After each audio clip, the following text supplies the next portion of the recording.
मत प्रकाशक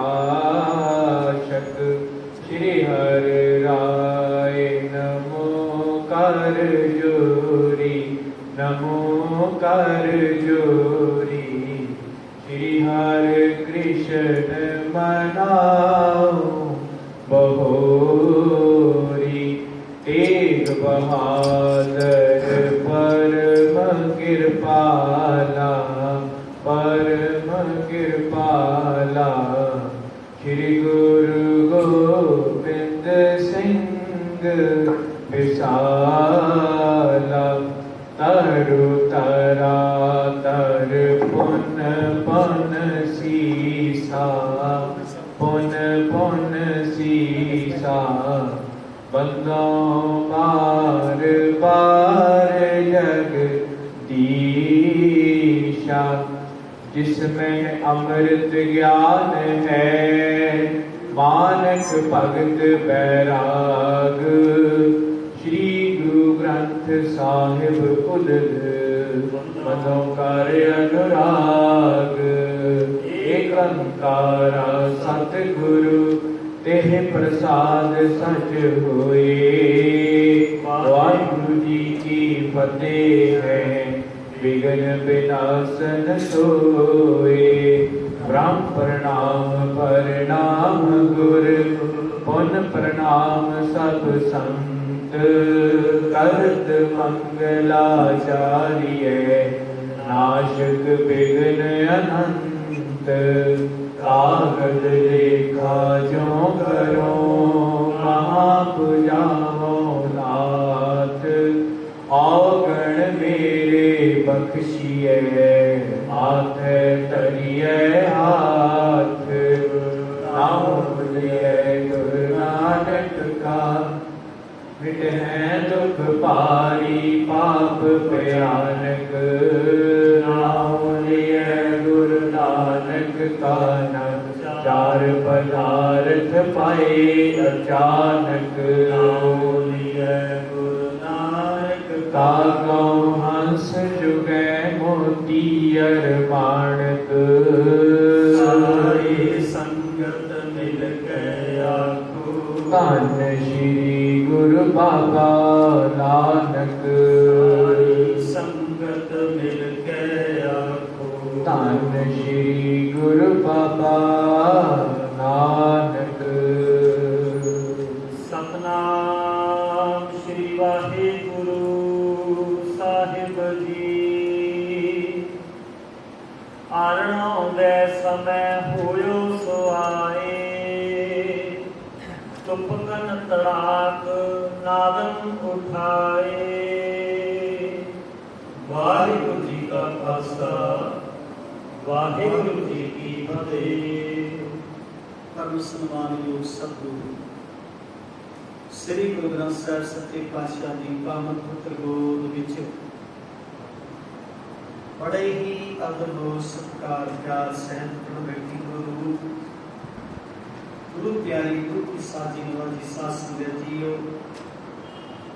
बड़ भागी हैं जी जिन्होंने सतगुरु पातशाह की पावन पुत्र गोद विच बैठ के सुखबाणी दे पाठ आरती इलाही बाणी दे कीर्तन सेवा पंथी गुरमत संगीत विद्यालय दीदियां कोलों बड़े प्यार सहत कीर्तन संगीत ने सतगुरु पातशाह चढ़ती कला बख्शिश करनी और कीर्तन की दास सतगुरु जी बख्शिश करन महापुरुषां सतगुरु पूर्ण तौर पर तंदुरुस्ती बख्शिश करन ताकि महापुरुष इसे तरह ਵੱਧ ਤੋਂ ਵੱਧ ਪਰਉਪਕਾਰ ਦੇ ਕਾਰਜ ਕਰ ਸਕਣ। ਤੇ ਆਪ ਨੂੰ ਸਮੇਂ ਜੀ ਚੱਲ ਰਹੀ ਸੀ ਕਈ ਵਾਰ ਗੁਰੂ ਅਭਿਆਸ ਦੀ ਕਥਾ ਦਾ ਅੱਜ ਦੇ ਪ੍ਰਸੰਗ ਦੀ ਖਬਰਦਾਰ ਕਰਨ ਤੋਂ ਪਹਿਲਾਂ ਗੜੀ ਨੂੰ ਜੋੜਨ ਵਾਸਤੇ ਥੋੜਾ ਜਿਹਾ ਆਪਾਂ ਕੱਲ ਦਾ ਪ੍ਰਸੰਗ ਸ਼ੁਰੂ ਕਰ ਲਈਏ ਜੀ। ਕੱਲ ਦੇ ਪ੍ਰਸੰਗ ਦੇ ਅੰਦਰ ਆਪਾਂ ਨੇ ਸ਼ੁਰੂ ਕੀਤਾ ਸੀ कि दो सूरमे एक उधरों शम्स खां शाहजहां की फौज का फरनैल मुगल खां की अगवाई विच आया। वो भाई मारिया जाता है ਤਾਂ ਸਤਿਗੁਰੂ ਪਾਤਸ਼ਾਹ ਜੀ ਦਾ ਸਰਮੈਲ ਜਿਹੜਾ ਹੈ ਉਹ ਵੀ ਲੜਦਾ ਲੜਦਾ ਫਿਰ ਦੂਜੇ ਪਾਸੇ ਉਹ ਸ਼ਹੀਦ ਹੋ ਜਾਂਦਾ ਸੀ। ਦੋ ਜਰਨੈਲ, ਇੱਕ ਉਧਰੋਂ ਮੁਗਲ ਸਿੱਖਾਂ ਦੀ ਫੌਜ ਦਾ, ਇੱਕ ਇਧਰੋਂ ਭਾਈ ਭਾਨਾ। ਗੁਰੂ ਹਰਗੋਬਿੰਦ ਸਾਹਿਬ ਦੀ ਜਦ ਫੌਜ ਦਾ ਜਰਨੈਲ ਸ਼ਹੀਦ ਹੋ ਚੁੱਕਾ ਜੀ। ਉਧਰੋਂ ਇੱਕ ਮੁਹੰਮਦ ਅਲੀ ਸਰਨੈਲ ਆਪਣੀ ਫੌਜ ਲੈ ਕੇ ਆਇਆ ਜੀ। ਇਧਰੋਂ ਧੰਨ ਗੁਰੂ ਹਰਗੋਬਿੰਦ ਸਾਹਿਬ ਨੇ ਸਿੰਘਾਂ ਪ੍ਰਭੂ ਆਪਣਾ ਜਰਨੈਲ ਜਿਹੜਾ ਇਹ ਭੇਜਣਾ ਕੀਤਾ ਸੀ। ਹੁਣ ਇਹ ਦੋ ਜਰਨੈਲ ਜਿਹੜੇ ਨੇ ਮੈਦਾਨੇ ਜੰਗ ਦੇ ਵਿੱਚ ਆ ਚੁੱਕੇ ਨੇ ਜੀ। ਕਿੱਦਾਂ ਇਹ ਯੁੱਧ ਦੇ ਲਈ ਅਗਲਾ ਪ੍ਰਸੰਗ ਆਪਾਂ ਅੱਜ ਸੰਨ ਕਰਨਾ ਜੀ। ਅੱਜ ਦੇ ਪ੍ਰਸੰਗ ਦੀ ਅਨੁਦਾ ਕਰਨ ਤੋਂ ਪਹਿਲਾਂ ਸਾਰੇ ਕੀ ਆਖੋ ਜੀ, ਵਾਹਿਗੁਰੂ ਜੀ ਕਾ ਖਾਲਸਾ ਵਾਹਿਗੁਰੂ ਜੀ ਕੀ ਫਤਿਹ। ਅਰਣੋ ਦੇ ਸਮੈ ਹੋਇਓ ਸੁਆਏ।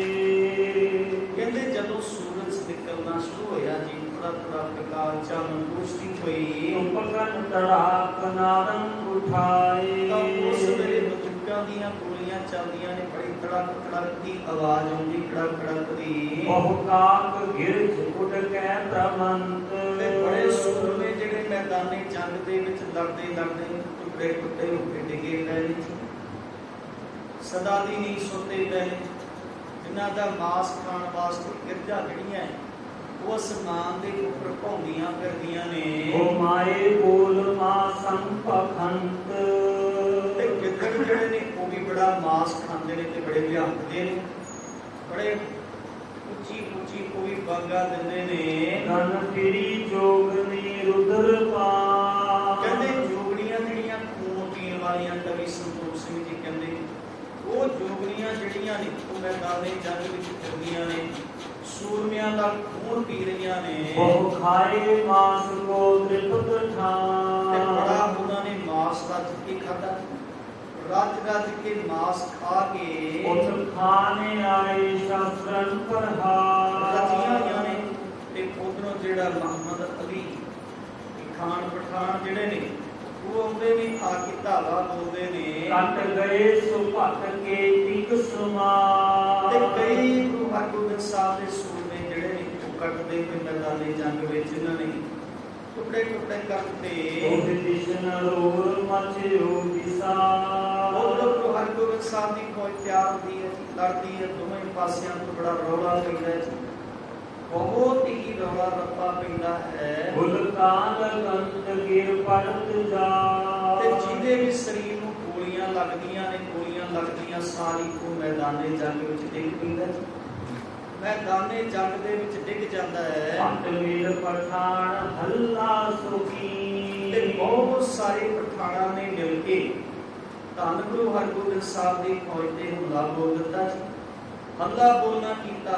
ਰਣ ਮੁਗਲ ਦੌਰ ਰਣ ਰੰਗ ਭੀ।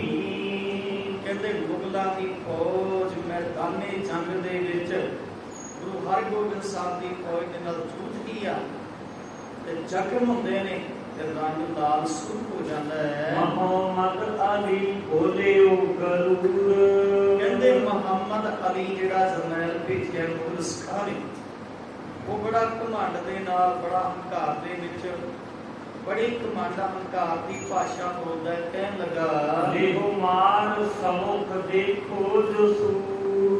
ਗੁਰੂ ਹਰਗੋਬਿੰਦ ਸਾਹਿਬ ਦੇ ਸੂਰਮਿਆਂ ਲਈ ਕਹਿੰਦਾ ਵੀ ਜਿਹੜਾ ਤੁਹਾਡੇ ਸਾਹਮਣੇ ਦਿਸਦੇ ਨੇ ਨਾ, ਇਹ ਸਾਰੇ ਗੁਰੂ ਹਰਗੋਬਿੰਦ ਸਾਹਿਬ ਦੀ ਫੌਜ ਦੇ ਸੂਰਮਿਆਂ ਨੂੰ ਮਾਰ ਲਓ। ਰਣ ਥਲ ਛੁਟਾਏ ਨੀਚੈ ਅਸ਼ੇ। ਇਹਨਾਂ ਦੇ ਕੋਲੇ ਮੈਦਾਨੇ ਜੰਗ ਨੂੰ ਛੁਡਾ ਲਓ, ਖਾਲੀ ਕਰਵਾ ਲਓ, ਕਬਜ਼ਾ ਕਰ ਲਓ। ਆਪ ਭਾ ਪ੍ਰਕਾਸ਼ ਲੈ ਹੁਨੈਨ ਦੇ। ਸੂਰਜ ਨਿਕਲ ਆਇਆ, ਪ੍ਰਕਾਸ਼ ਹੋ ਗਿਆ, ਰੋਸ਼ਨੀ ਹੋ ਗਈ, ਸਾਰੇ ਪਾਸੇ ਤੁਸੀਂ ਧਿਆਨ ਦੇ ਨਾਲ ਦੇਖ ਲਓ। ਹੁਣ ਤੁਰਕ ਚਪੇ ਚਾਲੇ ਆਗਾਏ।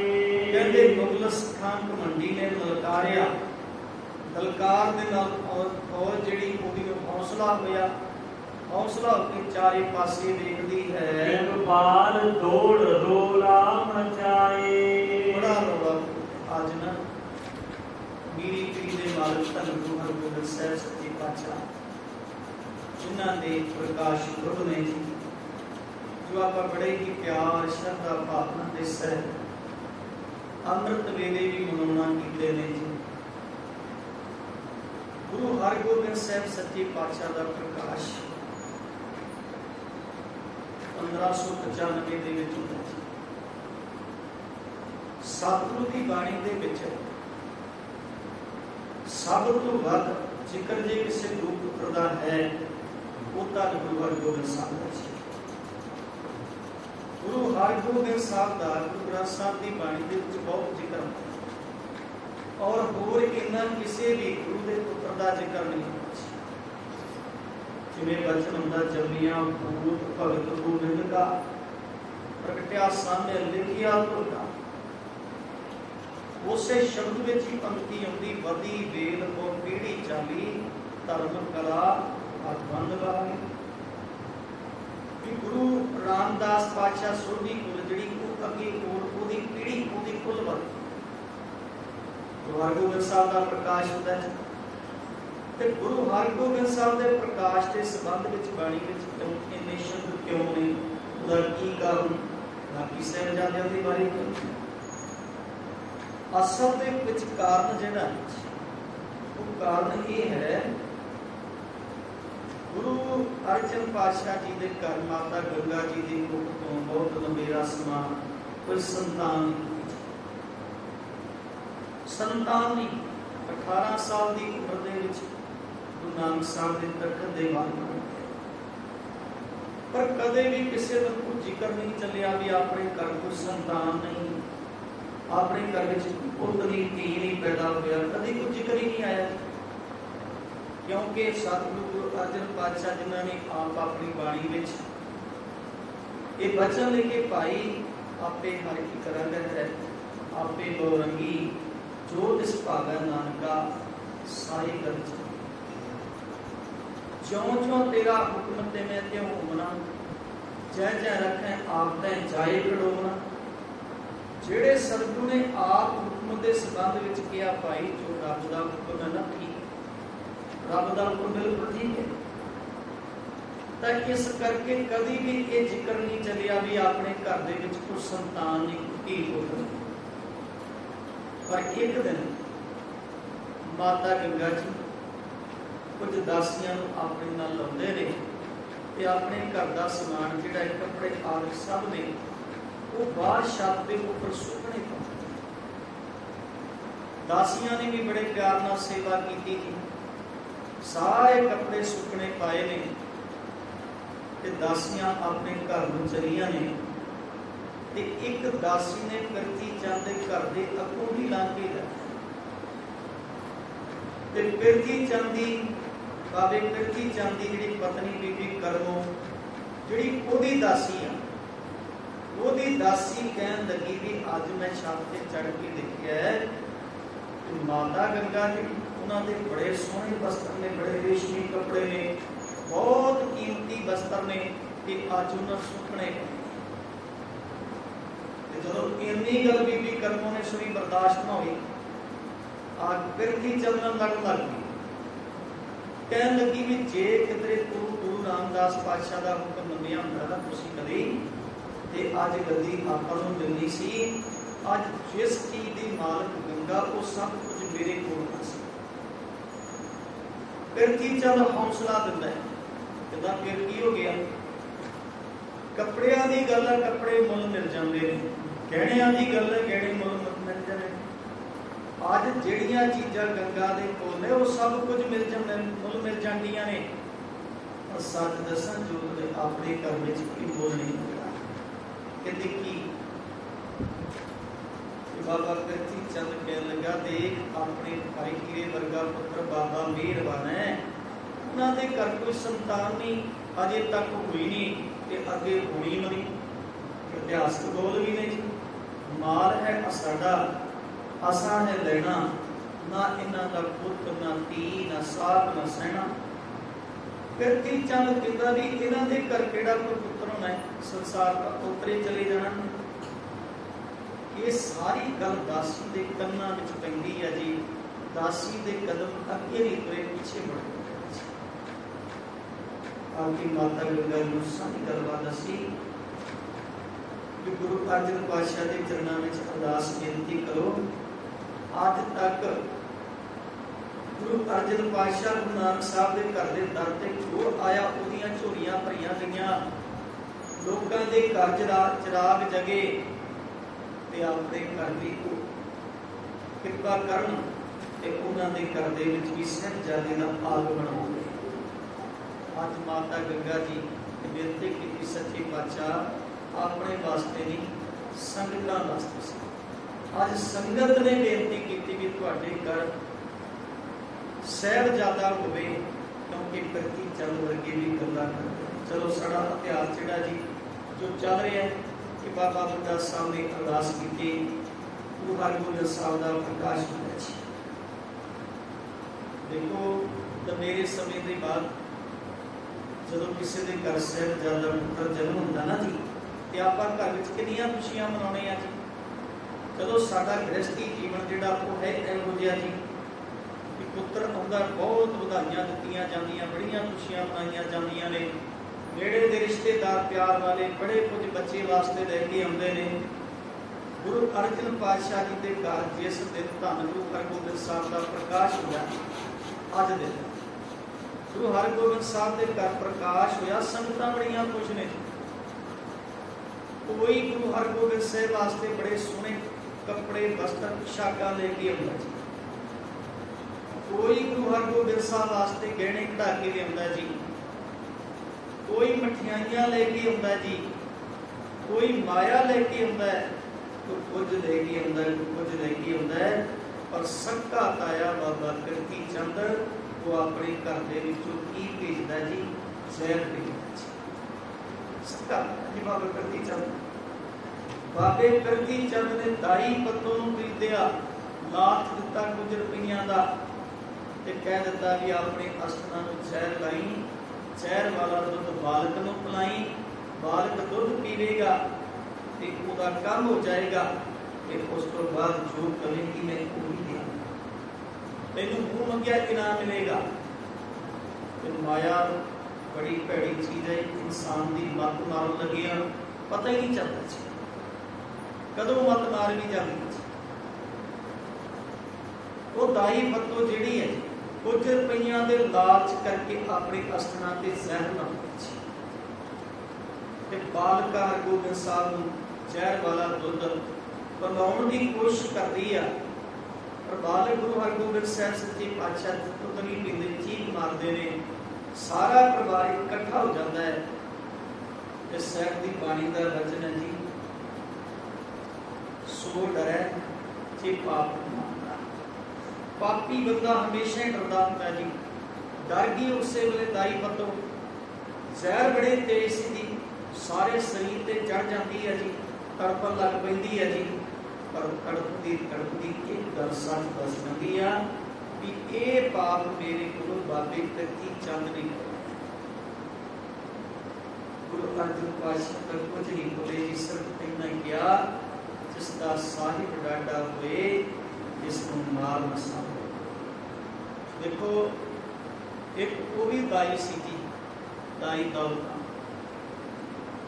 जेड़ी दाई दौलतां धन गुरु नानक साहब जी के आगमन वेले सतगुरु के प्रकाश के वेले इन्नी खुश होंदी आ, खुश आके खुश होके आके कहती आ बाबा कालू नूं भी अज तक बड़ा गिला सी, अज तक मैनूं बड़े शिकवे सन भी मेरा नाम दौलतां रखिया है, पर मैं कदे दौलत तकी नहीं। पर अज तेरे पुत्र की पहली तकनी दे विचों मैनूं सच्ची दौलत मिल गई। अज मैं दुनिया की दौलत की मुखास, वो सच्ची दौलत की मालक बन गई जी गुरु नानक साहब के प्रकाश करे। पर दूसरे पासे दाई पत्तोगा गुरु हरगोबिंद साहब जी ने जहर वाला दुध पीण वाली पापां की भागी करती चंद ने यह हमला किया। 4 हमले किए जी। दूसरा हमला जिहड़ा कड़ावे के राही उन्हें दही दे विच तैर पा के दित्ती जी। तीसरी बार सपीड़ा जलीला छड़िया जी। चौथी बार साथी पिटने वाला मठियाई दे के भेजिया जी। पर कहते चंगी देवे साहिब नूं मंदी खावे आप।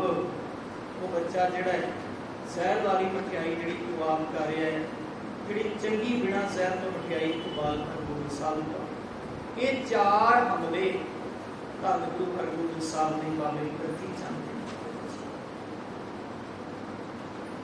ਪੰਜਵਾਂ ਹਮਲਾ ਜਿਹੜਾ ਨਾ ਉਹ ਹੁੰਦਾ ਸੀ, ਉਹ ਚੇਤਕ ਜਿਹਨੂੰ ਆਪਾਂ ਮਾਤਾ ਕਹਿੰਦੇ ਹਾਂ। ਗੁਰੂ ਅਰਜਨ ਪਾਤਸ਼ਾਹ ਜੀ ਲਾਹੌਰ ਦੀ ਧਰਤੀ ਤੇ ਗਏ ਨੇ ਜੀ, ਕਾਲ ਪੈ ਗਿਆ ਜੀ, ਕਾਲ ਪੈ ਗਿਆ ਜੀ।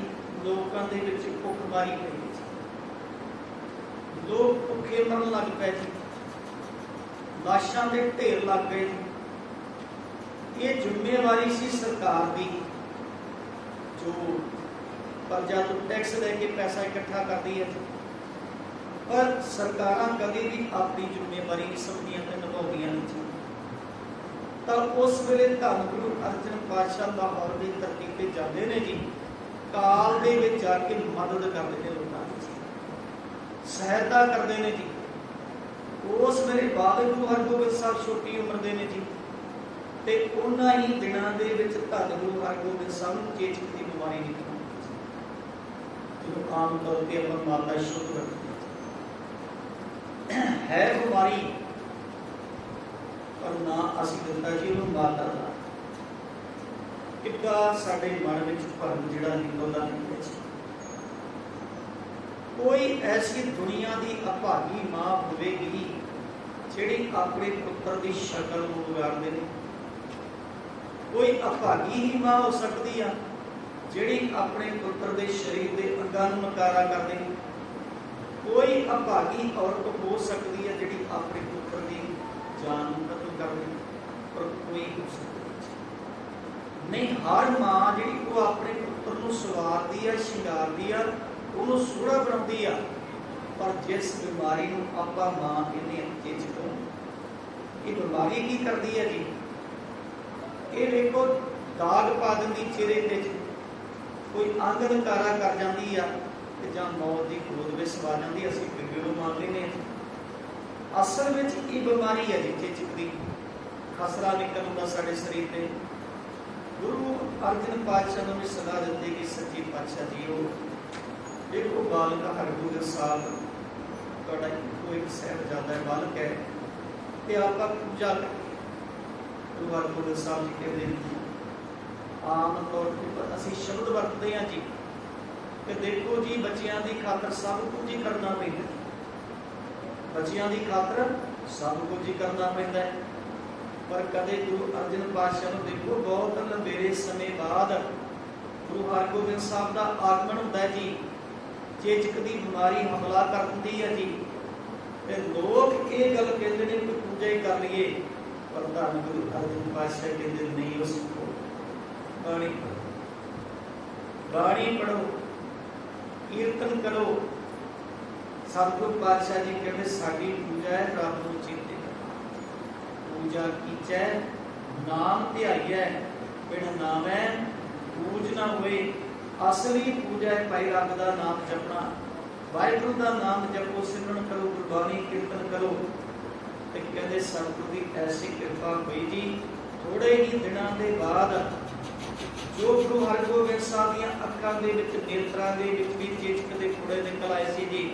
ਥੋੜੇ ਹੀ ਦਿਨਾਂ ਦੇ ਵਿੱਚ ਬਿਲਕੁਲ ਬਿਮਾਰੀ ਠੀਕ ਹੋ ਜਾਂਦੀ ਹੈ। ਜਦੋਂ ਜਾਪਦਾ ਸੀ ਬਾਲਕ ਹਰਗੋਬਿੰਦ ਸਾਹਿਬ ਦੀਆਂ ਅੱਖਾਂ ਵੀ ਚਲੀਆਂ ਜਾਣ, ਪਰ ਸਤਿਗੁਰੂ ਪਾਤਸ਼ਾਹ ਕਹਿੰਦੇ ਨੇਤਰ ਪ੍ਰਗਾਸ ਕੀਆ ਗੁਰਦੇਵ, ਕਿ ਉਹ ਗੁਰੂ ਨੇ ਕਿਰਪਾ ਕੀਤੀ ਸਾਹਿਬਜ਼ਾਦੇ ਬਾਲਕ ਗੁਰੂ ਹਰਗੋਬਿੰਦ ਸਾਹਿਬ ਨੂੰ ਚੇਚਕ ਦੀ ਬਿਮਾਰੀ ਦੇ ਹਮਲੇ ਤੋਂ ਵੀ ਬਣਾਇਆ, ਬਚਾਇਆ। ਬਾਲਕ ਬਿਲਕੁਲ ਤੰਦਰੁਸਤ ਹੈ। ਧੰਨ ਗੁਰੂ ਹਰਗੋਬਿੰਦ ਸਾਹਿਬ ਦੇ ਸਾਹਿਬਜ਼ਾਦੇ ਤੇ 5 ਹਮਲੇ ਇੱਥੋਂ ਤੱਕ ਹੋ ਚੁੱਕੇ ਨੇ ਜੀ। ਪਰ ਅੱਗੇ ਜਾ ਕੇ 11 ਸਾਲ ਦੀ ਉਮਰ ਦੇ ਵਿੱਚ ਗੁਰੂ ਨਾਨਕ ਸਾਹਿਬ ਦੇ ਤਖਤ ਦੇ ਵਾਰਸ ਬਣ ਜਾਂਦੇ ਨੇ ਜੀ। ਜਦੋਂ ਗੱਦੀ ਤੇ ਬੈਠਦੇ ਨੇ ਤੇ ਭਾਈ ਗੁਰਦਾਸ ਜੀ ਕਹਿੰਦੇ ਨੇ, ਦਲ ਪੰਜਨ ਗੁਰ ਸੂਰਮਾ ਬਨ ਜੋਦਾ ਉਹ ਪਰ ਉਪਕਾਰੀ। 4 ਜੰਗਾਂ ਲੜ ਰਿਹਾ ਗੁਰੂ ਹਰਗੋਬਿੰਦ ਸਾਹਿਬ। ਪਹਿਲੀ ਜੰਗ ਦੀ ਤਾਂ ਸ਼ੁਰੂਆਤ ਹੋ ਚੁੱਕੀ ਹੈ ਜੀ ਇਤਿਹਾਸ ਦੇ ਵਿੱਚ। 4 ਜੰਗਾਂ ਲੜੀਆਂ ਨੇ ਜੀ, 4 ਜੰਗਾਂ ਦੇ ਜੇਤੂ ਜਰਨੈਲ ਨੇ, ਯੋਧੇ ਨੇ। ਉਮਰ ਕੈਦੀ ਰਾਜੇ ਜਿਹੜੇ ਗਵਾਲੀਅਰ ਦੇ ਕਿਲੇ ਦੇ ਵਿੱਚ ਮੌਤ ਮੰਗਦੇ ਨੇ, ਜਿਨ੍ਹਾਂ ਨੂੰ ਮੌਤ ਨਹੀਂ ਆਉਂਦੀ, ਧੰਨ ਗੁਰੂ ਹਰਗੋਬਿੰਦ ਸਾਹਿਬ ਜਦੋਂ ਉਹਨਾਂ ਨੂੰ ਮੁਕਤ ਕਰਵਾਉਂਦੇ ਨੇ ਤੇ ਉਸ ਵੇਲੇ ਸ਼ਬਦ ਨਾਲ ਜੁੜ ਜਾਂਦਾ ਪਰ ਉਪਕਾਰੀ। ਤੇ ਤੀਸਰਾ ਸ਼ਬਦ ਜਿਹੜਾ ਆਪਾਂ ਦੇਖਦੇ ਹਾਂ ਵੀ ਪਿਆਰ। ਗੁਰੂ ਹਰਗੋਬਿੰਦ ਸਾਹਿਬ ਵੀ ਬੜਾ ਪਿਆਰ ਸਿੱਖਾਂ ਨੂੰ ਕਰਦੇ ਨੇ। ਕਿੰਨਾ ਪਿਆਰ ਕਰਦੇ ਨੇ ਜੀ। ਮਾਤਾ ਭਾਗ ਭਰੀ ਕਸ਼ਮੀਰ ਦੀ ਧਰਤੀ ਤੇ ਬੈਠੀ ਯਾਦ ਕਰਦੇ ਨੇ ਗੁਰੂ ਹਰਗੋਬਿੰਦ ਸਾਹਿਬ ਕਸ਼ਮੀਰ ਦੀ ਧਰਤੀ। ਭਾਈ ਹਰਪਾਲ ਗੁਰੂ ਦੀ ਖੁਸ਼ੀ ਵਾਸਤੇ ਆਪਣਾ ਸਭ ਕੁਝ ਹੀ ਕੁਰਬਾਨ ਕਰ ਦਿੰਦਾ ਹੈ ਗੁਰੂ ਦੀ ਖੁਸ਼ੀ ਲਈ। ਸੋ ਐਸੇ ਸਤਿਗੁਰੂ ਗੁਰੂ ਹਰਗੋਬਿੰਦ ਸਾਹਿਬ ਸੱਚੇ ਪਾਤਸ਼ਾਹ ਜਿਨ੍ਹਾਂ ਦੀ ਅੱਜ ਪ੍ਰਕਾਸ਼ ਪੁਰਬ ਨੇ ਜੀ। ਸਤਿਗੁਰੂ ਪਾਤਸ਼ਾਹ ਜੀ ਦੇ ਜੀਵਨ ਤੋਂ ਸਿੱਖਿਆ ਲਈਏ ਭਾਈ। ਗੁਰੂ ਦੀ ਮੱਤ ਨੂੰ ਆਪਣੇ ਹਿਰਦੇ ਵਿੱਚ ਵਸਾਈਏ। ਜ਼ਿੰਦਗੀ ਦੇ ਵਿੱਚ ਕਦੀ ਵੀ ਡੋਲੀਏ ਨਾ।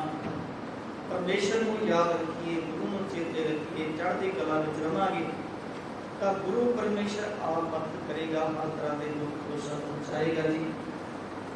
ਹੋਈਆਂ ਭੁੱਲਾਂ ਦੀ ਖਿਮਾ ਆਪ ਸੰਗਤ ਦਾ ਬਹੁਤ ਬਹੁਤ ਧੰਨਵਾਦ। ਸਤਿਗੁਰੂ ਪਾਤਸ਼ਾਹ ਚੜ੍ਹਦੀ ਕਲਾ ਬਖਸ਼ਿਸ਼ ਕਰਨ। ਗੁਰੂ ਪਿਆਰੀ ਸਾਧ ਸੰਗਤ ਜੀ ਨੂੰ ਬੇਨਤੀ ਹੈ ਕਿ ਐਤਵਾਰ ਨੂੰ 5 ਤੋਂ 6:30 ਵਜੇ ਤੱਕ ਨਾਮ ਸਿਮਰਨ ਅਭਿਆਸ ਹੋਏਗਾ ਜੀ। ਇਸੇ ਹਾਲ ਦੇ ਵਿੱਚ ਸਾਰੀਆਂ ਸੰਗਤਾਂ ਨੂੰ ਬੇਨਤੀ ਭਾਈ ਆਪ ਵੀ ਪਹੁੰਚਣਾ ਹੈ। ਹੋਰ ਵੀ ਸੰਗਤਾਂ ਨੂੰ ਨਾਲ ਲੈ ਕੇ ਆਉਣਾ ਤਾਂ ਕਿ ਆਪਾਂ ਆਪਣੇ ਜਨਮ ਨੂੰ ਸਫਲ ਕਰੀਏ। ਵਾਹਿਗੁਰੂ ਦਾ ਸਿਮਰਨ ਕਰੀਏ।